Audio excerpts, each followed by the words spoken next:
Aujourd'hui, c'est vous contre moi. Bonsoir, mesdemoiselles, mesdames et messieurs.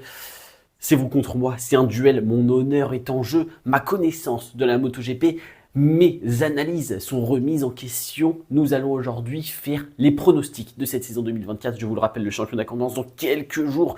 C'est le moment de tout donner, c'est le moment de se mettre à l'eau, de se mouiller un petit peu. Donc là, je ne vais pas vous mentir, je vais tout donner sur mes prédictions. J'ai fait un petit formulaire, allez dans la description, ça vous prendra 5 minutes. Ne vous inquiétez pas, vos données ne sont pas conservées. Sinon, je ne sais pas ce que j'en ferai. Peut-être que je les imprime, peut-être que je les mange, peut-être pas, je ne sais pas. Mais en tout cas, elles ne sont pas conservées. Votre adresse mail est tout simplement incognito. Vous pouvez faire le test 1000 fois si ça vous fait plaisir, et peut-être celui qui gagnera un tour, voilà, gagnera un tour de je ne sais pas quoi, mais un tour en tout cas, et ça peut être plutôt cool. On se retrouvera à la fin de la saison pour débriefer tout ça, sauf si j'ai eu un seul vote, et auquel cas, s'il n'y a qu'une seule personne qui a participé, je lui enverrai un DM sur Instagram. Je ne sais pas comment, vu que les données ne sont pas sauvegardées, mais je me débrouillerai. Elle me dira, et du coup, il n'y a pas la vidéo, c'est la seule qui s'en rendra compte. Et voilà, mais en tout cas, mes pronostics, c'est parti pour 2024. On commence le questionnaire, vous pouvez le mettre en même temps que cette vidéo. Vous voyez, vous faites un petit partage d'écran, c'est parti.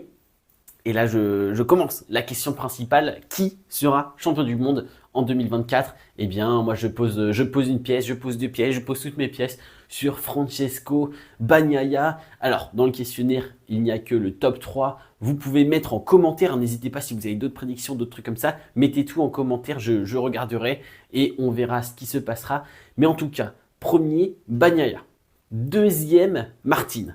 Troisième, Marquez. Quatrième, Bastianini. Cinquième, roulement de tambour, Marco Bezzecchi. Sixième, Brad Binder. Voilà, je lance comme ça, sixième, Brad Binder. Septième, Espargaro. Les deux pilotes qui ne sont pas Ducati, mais un top 5 full Ducati en 2024. En 2023, c'était le top 4, top 3 du coup Ducati, plus Binder, plus Zarco top 5. Donc c'était 4 Ducati dans le top 5. Cette année, c'est 5 Ducati dans le top 5. Voilà mes paris pour le classement pilote à la fin de l'année. On passe maintenant au championnat écurie. Après le championnat pilote, le championnat des équipes. Première position pour ma part. Voilà, je le dis, Ducati officiel. Ça me paraît infaisable qu'il n'y ait pas une Ducati officielle sur chaque podium de la saison. J'ai l'impression que c'est ce qui va se passer. Bastianini en forme, Bagnaia en forme. Je pense qu'on aura tout le temps des Ducati officiels dans le haut du tableau. Donc, Ducati officiel, Ducati Lenovo, comme vous voulez, passe en première place, c'est mon pari. En deuxième, je mets Gresini, je mets les frères Marquez, Ducati Gresini, deuxième position. Marc Marquez qui va jouer le titre s'il est top 3 et Alex Marquez qui va être très très bien parti sans aucun doute. On continue avec la troisième place de ce classement écurie et je place la VR46. Bezzecchi semble être bon, va revenir en tout cas je l'espère, parce que les essais étaient un petit peu compliqués, mais il va revenir je pense. Et Di Giannantonio, une fin de saison incroyable et un début de saison 2024 très régulier et très prometteur. Donc voici mon top 3 au niveau des écuries. Et après j'ai envie de mettre Pramac et KTM. Finalement on se retrouve un petit peu à chaque fois dans chaque classement. Mais voilà pour mon top 5 des écuries. On passe au constructeur. Et pour le constructeur, je ne vais pas vous faire de dessin, ça va être très simple. Ils ne sont que 5. Le top 5 apparaît maintenant. Ducati, KTM, Aprilia, Yamaha Honda, effectivement, Honda finira bon dernier. Je pense que Quartararo va encore une fois cette saison, malgré la moto, carry un petit peu cette équipe, va réussir à garder l'équipe hors de l'eau, le constructeur hors de l'eau. Et je pense qu'aussi Alex Rins pourra faire un ou deux résultats très très bons durant cette saison, ce qui va permettre d'engranger de gros points à Yamaha, contrairement à Honda, où il y a moins de pilotes qui ont gagné des courses. Il n'y en a qu'un seul, non, deux finalement, pardon.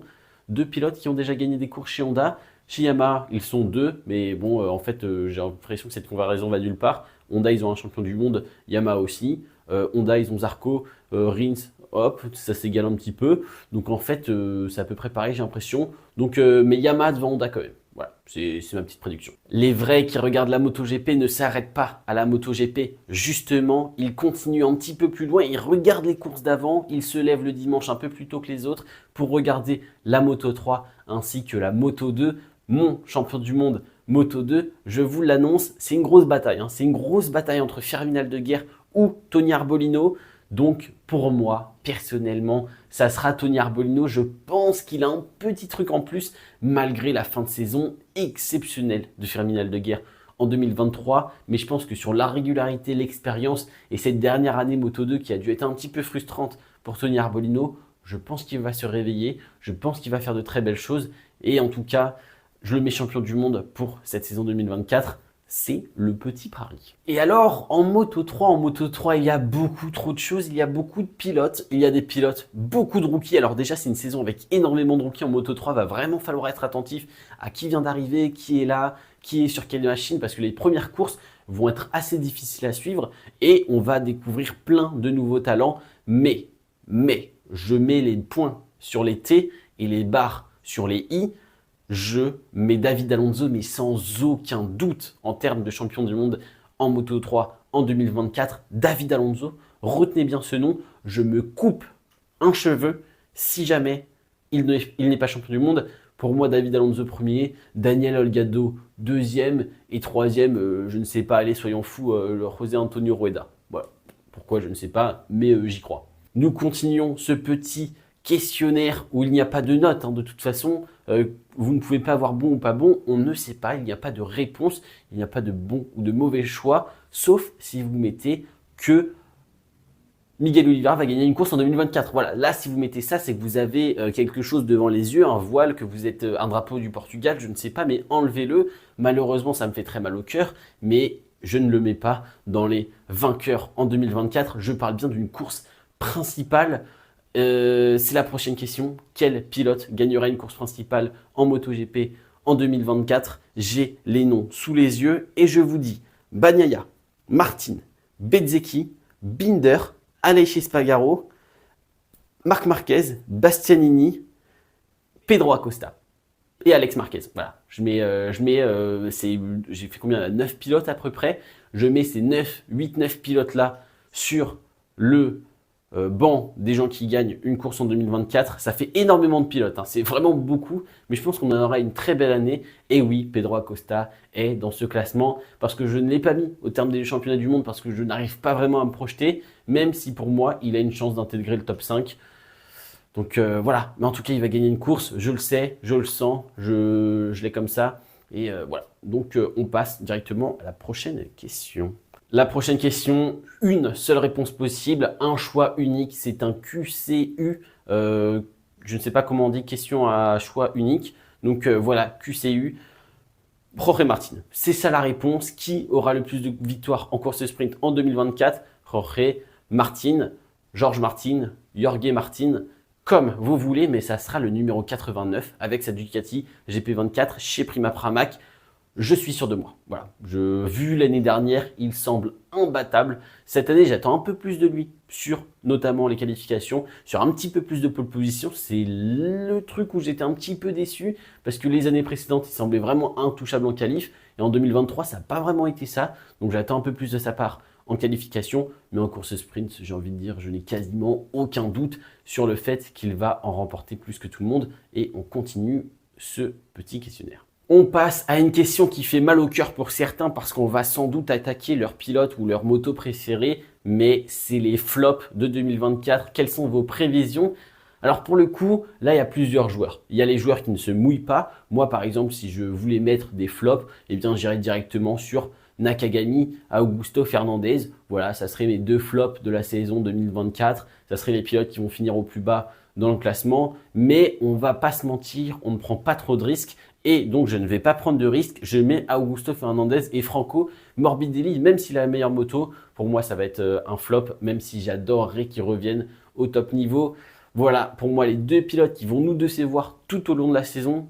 Et malheureusement, c'est tombé sur ces deux-là. Peut-être que je me trompe, mais on va voir cette saison. La question suivante, c'est exactement la même chose. Est-ce que vous aimez un petit peu prendre des risques ou pas? Parce qu'effectivement, si on peut dire top, eh bien on peut dire, je ne sais pas moi, Marquez Martin ou Martin Bagnaia. Voilà, effectivement, ça sera des tops au niveau de la saison. Quoique Marquez, on ne sait pas encore. Mais ça sera sans doute, très probablement, des tops. Mais si on veut prendre un petit peu plus de risques sur cette saison 2024, moi, je mets Bagnaia en top, personnellement, parce que je l'ai mis en champion du monde Donc voilà, mais pour mes deux paris un peu plus risqués, je mets déjà Pedro Acosta qui va nous surprendre, qui va faire de très belles choses et qui va éblouir toute la planète MotoGP et toute la planète hors de la MotoGP aussi. Et le deuxième top, je mets tout simplement Enea Bastianini. Si vous avez commencé à regarder la MotoGP en 2023, vous ne savez peut-être pas qui c'est, mais vous allez le découvrir très très vite. Et pour moi, il va mettre des bâtons dans les roues, même à Bagnaia ou à Martin. Donc j'attends de voir ça très très vite. Nous continuons avec exactement la même question, mais pour les écuries, cette fois-ci c'est un peu plus général, c'est même en fonction d'un constructeur potentiellement. Et moi, le flop de l'année 2024, je l'attribue, c'est un Oscar direction Yamaha. Voilà, Monster Energy Yamaha. Je pense que le concept ne va pas du tout. Je pense que ça ne va pas fonctionner et qu'il va falloir tout revoir en tout cas fin 2025, voire non, début 2025, voire mi-2024 si ça va vraiment très très mal. Donc c'est l'écurie, c'est le constructeur directement à qui j'attribue le petit flop de cette saison 2024. Du côté des tops, je le mets du côté de chez GasGas, j'allais dire, mais c'est un peu la facilité parce qu'en fait l'écurie elle va être avec un top et un flop, mais si Pedro Acosta fait des victoires et tout, ça ferait vraiment un côté top pour GasGas qui vraiment sortirait de l'ombre depuis ces dernières années. Mais le top, je le mets du côté de Gresini Racing, tout simplement le double frère Marquez, les doublés, la doublette, comme vous voulez. Je pense que ça va être un top parce que Alex Marquez a l'air vraiment de bien se réveiller. Marc Marquez pour sa première année, bon, c'est Marc Marquez, 8 fois champion du monde. Je pense qu'il va faire de belles choses et je pense qu'on n'aura jamais eu une équipe Gresini autant compétitive qu'en 2024. Donc je pense que c'est l'équipe qui va mettre des bâtons dans les roues de tout le monde et qui va nous impressionner là où on ne les attendait pas, même si Marc Marquez, on l'attend un petit peu partout, je ne vais pas vous mentir. Mais voilà pour mon flop et pour mon top des écuries en 2024. On continue la prochaine question, c'est parti. La prochaine question, c'est une question où on tacle un pilote. On est tous d'accord pour ça. On aime bien tacler les pilotes. Quand ils nous déçoivent, eh bien, on est les premiers pour le dire, tout simplement parce que nous, on est assis sur notre canapé. Donc, je vais me permettre de donner un pilote qui va le plus chuter, le plus tomber, le plus casser de moto en 2024. Alors, j'hésite entre Marc Marquez et Juan Mir parce que l'année dernière, c'est ceux qui sont le plus tombés. Et cette saison, eh bien malheureusement pour Juan Mir, il reste dans mes probabilités, dans mes statistiques, celui qui est le plus haut. Même si la moto est bonne, même s'il se sent mieux avec, pour moi il va essayer de pousser comme l'année dernière et ça ne va pas fonctionner et il va tomber plus que tout le monde. Peut-être qu'il fera des bons résultats, mais je pense que essai, qualif, tout ça, il va beaucoup tomber, même pendant les courses. Je pense qu'il y aura beaucoup de chutes, donc je mets Juan Mir en tant que pilote qui tombe le plus en 2024. C'est la fin de la vidéo, les deux dernières questions. La première, est-ce qu'un pilote français va remporter une victoire en MotoGP en 2024? Ma réponse est non. J'aimerais bien que Zarco gagne par exemple une nouvelle fois avec un nouveau constructeur. Mais ma réponse est malheureusement non. Je ne vois pas de victoire possible. L'année dernière déjà, je n'en voyais pas. Zarco a été incroyable. Mais cette saison, bon, ça me paraît compliqué pour les deux Français. La dernière question est une question ouverte. La seule question ouverte. Donnez-moi un pari risqué, quelque chose d'osé à me mettre sous la dent à croustiller. Moi, personnellement, de mon côté, c'est toutes les Ducati gagnent une course en 2024, sprint plus course principale quand même, parce que bon, Morbidelli, DJ Antonio, j'ai un peu peur pour mon pari, mais sprint plus course principale, toutes les Ducati seront sur la première marche du podium. Dites-moi ce que vous pensez. N'oubliez pas que vous pouvez faire en même temps que moi ou après le questionnaire. Il est dans la description, vous pouvez le retrouver. Donc, je vous invite à tout simplement le remplir. Ça vous prendra 5 minutes. À plus pour une prochaine vidéo. C'était Théo et vivement la saison 2024.